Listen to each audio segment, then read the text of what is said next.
Hi, this is Martin, and today I'd like to tell a beautiful story about a saint, Saint Andre Bessette.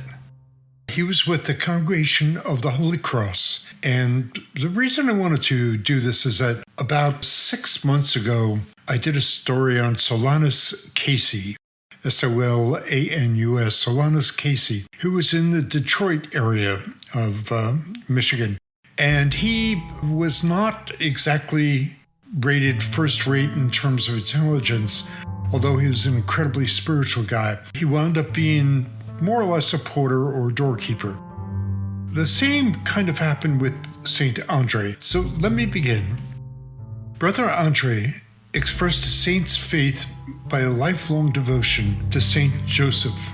His sickness, by the way, I'm getting this from Franciscan media. His sickness and weakness dogged Andre from birth. He was the 8th of 12 children born to a French-Canadian couple near Montreal. Adopted at the age of 12 when both parents had died, he became a farmhand. Various trades followed. He was a shoemaker, a baker, a blacksmith, all failures.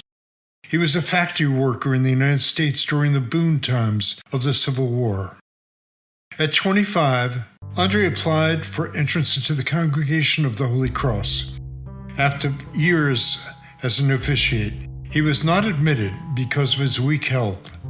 But with an extension and the urging of Bishop Bourget, he was finally received. He was given the humble job of doorkeeper at Notre Dame College in Montreal, with additional duties as sacristan, laundry worker, and messenger. When I joined the community, the superiors showed me the door, and I remained there for 40 years, he said. In his little room near the door, he spent much of the night on his knees. On his windowsill, facing Mount Royal in Montreal, was a small statue of Saint Joseph, to whom he had been devoted since childhood. When asked about it, he said, "Someday, Saint Joseph is going to be honored in a very special way on Mount Royal." That turned out to be very, very true. When he heard someone was ill, he visited to bring cheer and to pray with a sick person. He would rub the sick person lightly with oil taken from a lamp burning in the college chapel. Word of healing powers began to spread. When an epidemic broke out at a nearby college, Andre volunteered to nurse. Not one person died. The trickle of sick people to his door became a flood. His superiors were very uneasy. Diocesan authorities were suspicious. Doctors called him a quack. But he said, "I do not cure." He said again and again, "I do not cure. Saint Joseph cures." In the end, he needed 4 secretaries to handle the 80,000 letters he received each year.